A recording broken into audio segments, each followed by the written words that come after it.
What a beautiful day. This is an exciting day because we have the opportunity to talk about social media and how social media has impacted brands. We've talked a little bit about the Silk Road.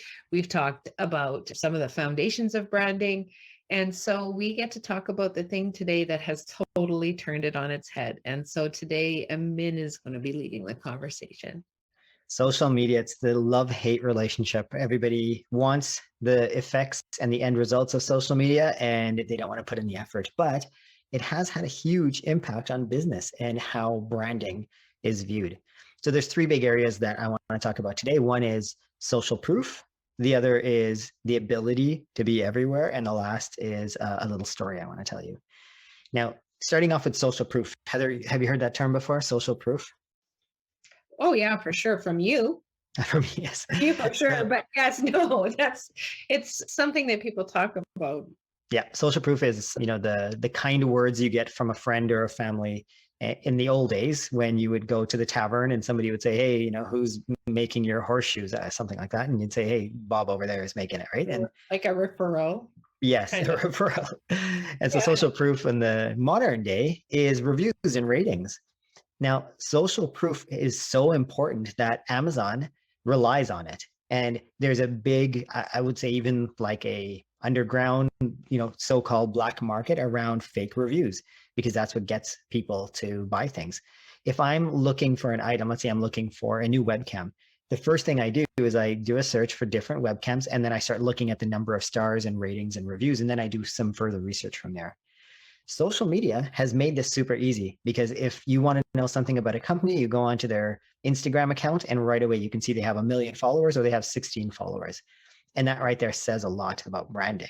It doesn't mean that the company is good or bad. It just means that we judge companies and brands based on what other people think of them. I was just going to ask him if that's similar to what we do in websites. Like in website design, I put up a whole bunch of logos so that people will see where you've been featured.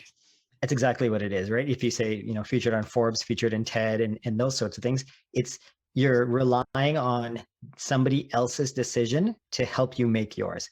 So if Forbes thinks you're good enough, well, then you probably are good enough for me. The second one is the ability to be everywhere. Social media has allowed us to connect with brands and other people in so many different formats. And what I mean by formats is you have audio with podcasts, you have pictures, maybe Instagram or Pinterest. And then you've got video, which is like YouTube and also Instagram as well. If a brand wants to be everywhere, they could start with creating video and then take that and repurpose it into pictures, repurpose it into audio or even quotes. And they essentially are on all the platforms at the same time. I remember a story once of our coach, business coach, a while back. He was telling us that he does a podcast and he records it and he records a video and he puts it on YouTube.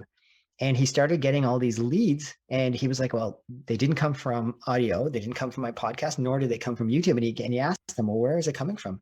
And he realized that they were listening to him on SoundCloud. So not necessarily his podcast, but audio clips on SoundCloud. And it was something that he did just for the sake of doing, but it actually ended up being really beneficial for him. So social media has allowed brands to be everywhere. Now, the last point I want to make here is the fact that social media has allowed small companies to normalize the playing field.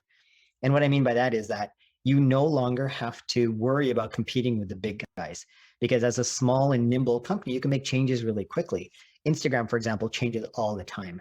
And when they came out with Reels, which is their version of TikTok, big companies may have scrambled and thought, well, how am I going to create this reel? I don't know what to do. Where small companies were already publishing, hundreds, dozens, if not hundreds of reels.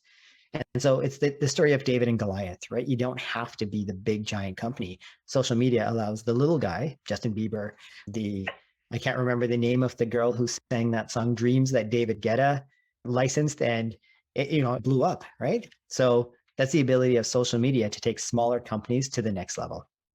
That's so exciting. I love seeing our clients being able to be like David and Goliath, like to go with the big dogs or come up against the big dogs and be able to make a difference. So it's really exciting when you can implement some of those tactics and blow something up for yourself.